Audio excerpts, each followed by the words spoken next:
De todos los valores de pKa o pKb o pKr que tenemos acá, redujimos esto a 3. pKb, pKr y pKa, ¿sí? Solo con esos 3 valores yo puedo hacer entonces la disociación de este péptido, ¿sí? Conociendo esos valores. Entonces, ¿cómo conozco los valores? Yo sé que en promedio los de los ácidos carboxílicos van cerca de 3 y los del amino van cerca de 9, ¿sí? Pero eso lo hemos manejado en promedio. Habíamos dicho que cada aminoácido tiene un valor específico, ¿sí? Entonces ya lo estamos viendo acá. Lo que tenemos en la primera columna sería el pKa, ¿sí? O el pK1, que sería el punto de disociación del ácido carboxílico. Si se fijan, en mi opinión es más cercano a 2, pero los libros dicen promedio 3, ¿sí? Entonces es bajo, ¿sí? Eso es lo importante. Y los grupos amino, muy cercano a 9, ¿sí? Todos. Pero si se fijan, tenemos 9.7, 9.3, 10.7 y así. Cada uno tiene un valor específico. Y solo tenemos 7 en los pKRs. ¿Por qué? Porque los otros 13 no se disocian, ¿sí? Solo estos 7 son los disociables. Entonces esto viene resultando como un poco obvio, pero en el examen me dicen así como, miren, en esta tabla falta el pKr de la valina, ¿sí? O miren así como, es que no lo puedo hacer porque la tabla que nos dio está incompleta, ¿sí? Entonces, por eso les digo, si conocen la teoría, estas cosas les resultan lógicas, ¿sí? Entonces tenemos solo 7 pKRs porque solo hay 7 disociables. Si se fijan, a pesar de que tirosina y cisteína tienen un comportamiento similar a los ácidos porque se desprotonan, sus pKRs están muy lejanos de 3 como para ser ácidos carboxílicos, ¿sí? Pero si se fijan en los básicos, 10.5 y 12.2 y 6, o sea, son valores altos, y si comparan los pKRs de los ácidos, son valores más bajos, ¿sí? Entonces eso va resultando como un poco obvio también. Bien importante mencionar que esta tabla que están viendo ahí, yo la saqué de Horton. Pero, por ejemplo, Leninger se le da la gana de decir, glicina no es 2.4, es 2.35, ¿sí? O es 2.37. Entonces, ¿qué es lo que pasa? Nos topamos con tablas diferentes, con valores muy parecidos, pero diferentes, que a la hora ya de calificar una sola respuesta en el examen, pueden cambiar la respuesta, ¿sí? Entonces, para fines prácticos y para homogeneizar, siempre van a trabajar con la tabla que yo les esté dando, ¿sí? A pesar de que sepan de que en cualquier libro pueden encontrar otros valores que sean similares, ¿sí? Entonces, los valores de disociación para deducir el intervalo de pH en que se ionizará el péptido no pueden aplicarse de modo estricto, o sea, va a depender en qué orden esté escrito el péptido. No es lo mismo decir, por ejemplo, glicina, alanina, valina, que decir valina, alanina, glicina. ¿Por qué? Porque eso me cambia el orden de los terminales, ¿sí? Y los terminales ya vimos que solo tengo un N de este lado y un carboxilo de este lado, ¿sí? Determinan la solubilidad y propiedades iónicas y contribuyen a la forma tridimensional y a la estabilidad de la proteína. ¿Por qué? Porque se generan cargas, se generan enlaces, por ejemplo, no covalentes, que me ayudan a estabilizar la proteína. Eso lo vamos a ver en la siguiente clase. Este es un dipéptido compuesto por ¿qué aminoácidos? Alanina y serina, ¿sí? Entonces acá nosotros vamos a ver que está escrito de N a C terminal. Esa es la forma de escribir el nombre o la estructura de las proteínas, de N a C, ¿sí? No es lo mismo decirle ser a decirle res, lo leen diferente y son cosas completamente distintas, ¿sí? Por eso es la escritura. ¿Alguien sabe por qué es de N a C? Porque es el proceso o la dirección que lleva la traducción, ¿sí? La traducción siempre empieza colocando grupos amino y los va uniendo a ácidos carboxílicos. O sea, si este fuera un dipéptido en crecimiento, yo tendría que colocar el siguiente aminoácido allá, jamás acá, ¿sí? Entonces, eso es bien importante. Es el modo en que siempre van a estar escritos. Quiere decir que si yo solo les pongo el nombre de los aminoácidos, no me estén preguntando cuál es amino y cuál es carboxilo, porque eso a partir de ahorita debe de resultar lógico, ¿sí? Hay una nomenclatura entonces que se utiliza para algunos péptidos pequeñitos. Se hace la sustitución de lina o de lato por un hilo por un hilo. Por ejemplo, serina, glicina, histidina, ese ina lo cambiamos por un hilo. Por ejemplo, seril, alanil, histidil, ¿sí? O el glutamato por un glutamilo, por ejemplo. O un aspartato, ese ato, por un hilo, ¿sí? Entonces acá, al final, lo que significa el hilo o el hil es que es una unidad de acilo, o sea, se está formando una cadena acilada, una cadena de carbonos, ¿sí? Y son carbonos carentes de grupos carboxilo. Esto es bien importante. Si se fijan, al formar el enlace peptídico, se perdió, me quedó solo el grupo carbonilo, ¿sí? Ya no hay ácido carboxílico, entonces esto, si era una alanina, ¿qué es ahora? Un alanil. ¿Cuál sería el nombre de este dipéptido? ¿Alanil? Alanil seril. ¿Todo el mundo de acuerdo? ¿Sería alanil serilo o sería alanil serina? Alanil serina. ¿Por qué? Porque la serina sigue teniendo su ácido carboxílico, entonces no le cambio el nombre, ¿sí? Acuérdense que el hilo solo es cuando perdió el ácido carboxílico. Quiere decir que si tengo alanina y serina, esto es una alanil serina. Si yo a la par de esa serina le pongo una glicina, o sea, alanina, serina y glicina, ¿cuál sería el nombre del tripéptido? Alanil, seril, glicina, porque el último aminoácido siempre va a tener su carboxilo terminal, ¿sí? Bueno, hay proteínas que tienen más de una cadena peptídica. Esto los convierte en proteínas con múltiples subunidades, o sea, proteínas más grandes. Los polipéptidos pueden estar asociados de forma covalente o de forma no covalente. Y aquí es donde entra el lenguaje otra vez. Básicamente es lo mismo. Estoy agarrando un pedazo y otro pedazo y los estoy juntando. Pero si los estoy pegando de forma permanente, de una forma covalente, esta es una cadena y esta es otra cadena, ¿sí? Pero si las pego de forma no covalente y la unión es débil y fácilmente se pueden separar, esto es una subunidad y esto es otra subunidad. Básicamente es lo mismo. Se los digo porque a veces oyen, tiene tantas cadenas, tienen tantas subunidades y empiezan con la crisis existencial. ¿Qué es qué? ¿Sí? Solo es diferencias en cuanto a la afinidad o a la unión que tenga respecto a una proteína. Las cadenas y subunidades pueden ser idénticas o pueden ser diferentes. Por ejemplo, en la hemoglobina yo sé que tiene 4 subunidades, 2 alfa y 2 beta. Las 2 alfa son exactamente iguales, las 2 betas son iguales, pero las alfa y las betas son diferentes. Si yo agregara una tercera cadena diferente, recibiría el nombre de alfa, beta, gamma, ¿sí? Si agregara una cuarta, delta, epsilon, y me voy así con el abecedario griego. ¿Por qué? Porque lo que cada letra griega me está diciendo es que en la secuencia, en la estructura, en el plegamiento, en alguna parte, son diferentes, ¿sí? Bueno, ¿cómo puedo saber cuántos aminoácidos tiene una proteína? Bueno, si yo veo un peso molecular más grande, obviamente voy a saber que tiene más aminoácidos, pero hay una forma de poderlo calcular más o menos. Y la fórmula es la masa molecular dividido 110. ¿De dónde sale esto? La masa molecular media de un residuo o de un aminoácido suelto está próxima a 128. Esto realmente tiene un margen de error muy grande, porque no es lo mismo decir una tirosina, que es un fenol con un montón de carbonos, o una isoleucina, que es una ramificada, versus una alanina o una glicina, ¿sí? Los pesos moleculares varían mucho, por eso les digo, solo es un estimado, solo es un aproximado, ¿sí? Si estoy hablando de un residuo, lo que hago es restarle 18, que serían los componentes de una molécula de agua. ¿Por qué? Porque al formar el enlace peptídico sale el equivalente a una molécula de agua, ¿sí? Entonces podríamos decir, la masa promedio de un aminoácido libre es 128. La masa promedio de un residuo, que ya sabemos que un residuo es lo que está formando parte de una proteína, es 110. ¿Sí? Y por eso lo hacemos dividido 110 porque son residuos de aminoácidos. ¿Sí se entiende? Hay grupos químicos diferentes a aminoácidos que se unen a las proteínas. Por ejemplo, ¿qué grupo químico diferente a aminoácido se le une a una hemoglobina? Grupo hemo. Sí, el grupo hemo tiene hierro, pero es un grupo hemo. Entonces acá vamos a decir que las proteínas que están hechas solo de aminoácidos y no tienen absolutamente nada más, son proteínas simples, ¿sí?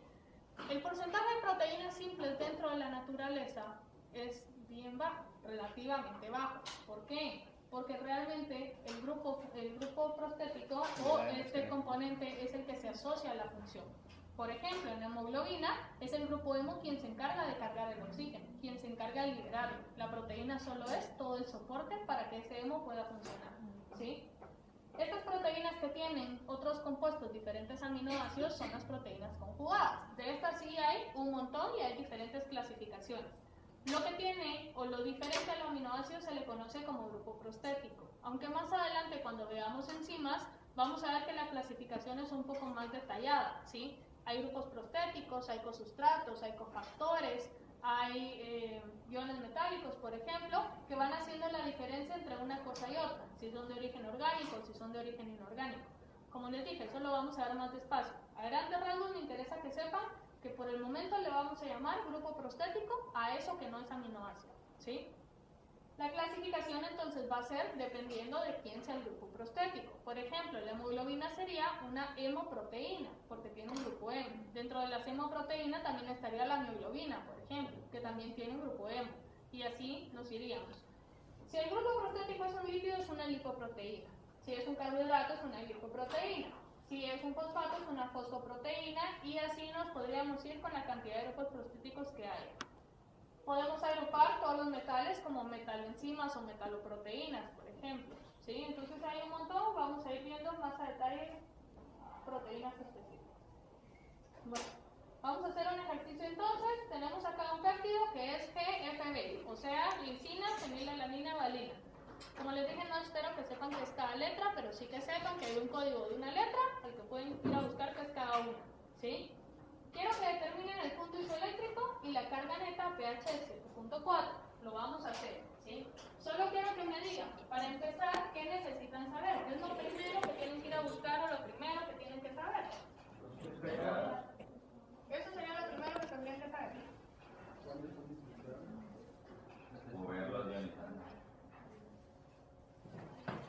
Lo primerito que tienen que saber es qué significa cada letra. Eso es lo primero que tienen que ir a buscar. Pero como ya les dije, ahora sí, ¿cuáles son los R's disociables o los aminos disociables o los carboxilos disociables que pueda tener este péptido?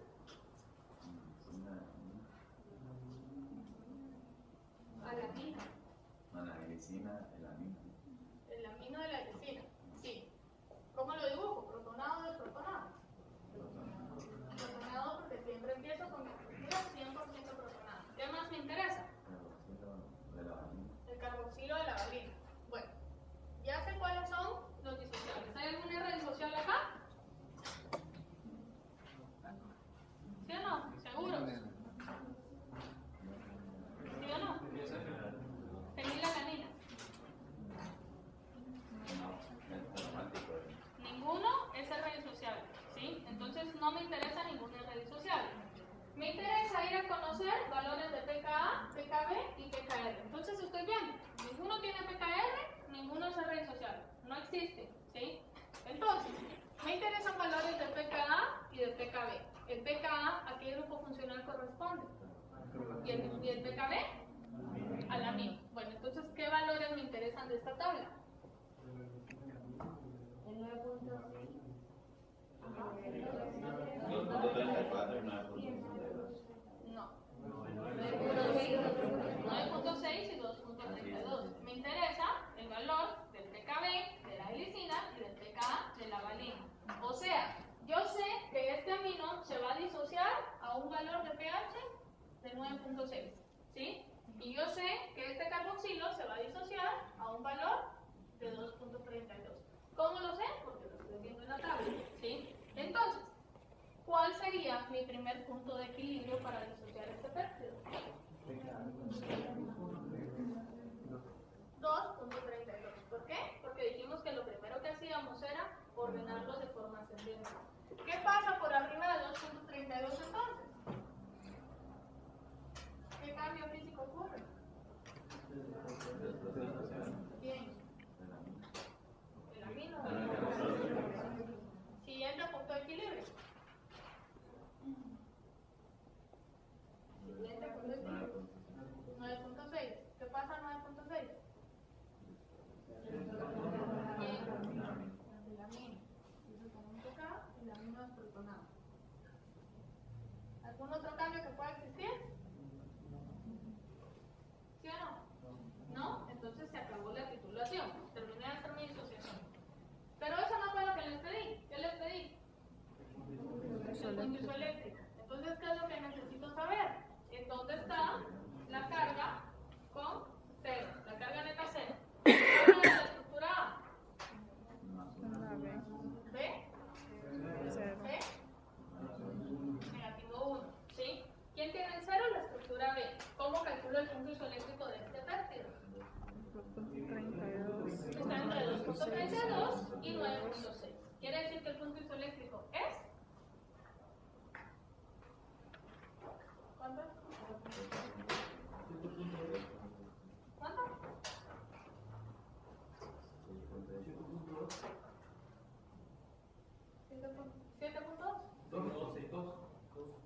7.12.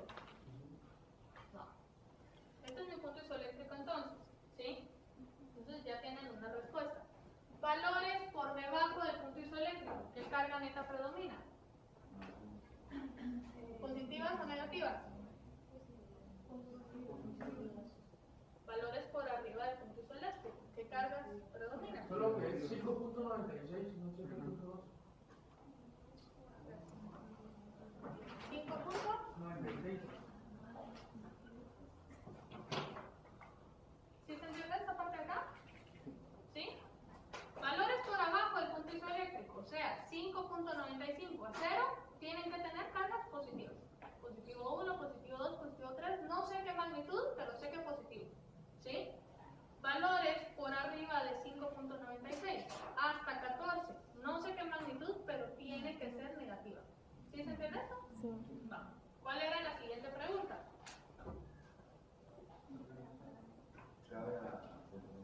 Carga a 7.4.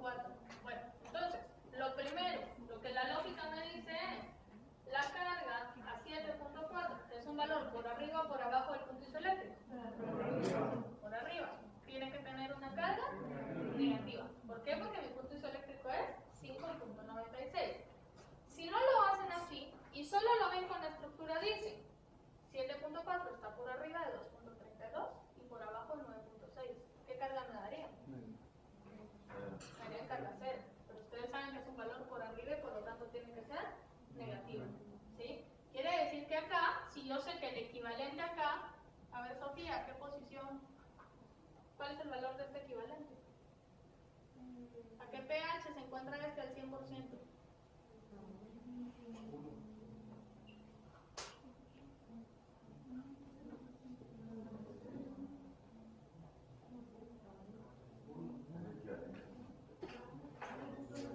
¿A qué valor de pH se encuentra este equivalente? ¿Sí? A pH de 5.96. ¿Sí? Entonces, yo sé que esta 0 está al 100% a 5.96, pero sé que va a estar antes de 9.6. ¿Cuál es la carga al 9.6? Menos 1 es en el siguiente equivalente. Menos 0.5. ¿Por qué? Porque tienen el 50% de 0 y el 50% de negativo 1. ¿Todo el mundo entiende eso? ¿Sí? Entonces yo sé que está en 0, pero está por arriba de 0. Entonces es negativo.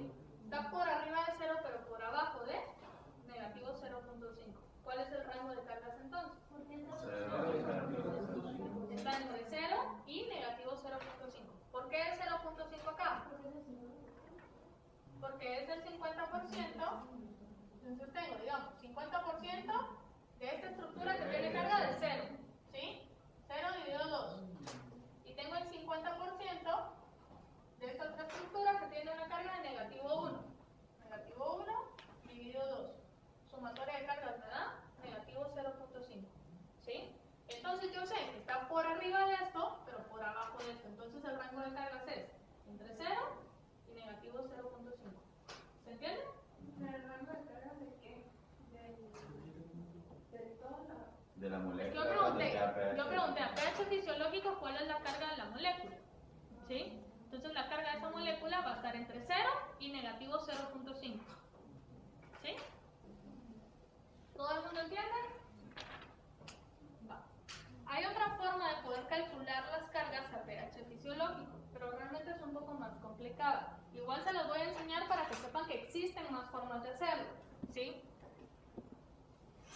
Si yo sé que estos dos que tengo encerrados son mis grupos que se pueden disociar y yo quiero saber a 7.4 qué carga tiene, yo digo, bueno, el grupo amino a 7.4 ¿qué carga va a tener?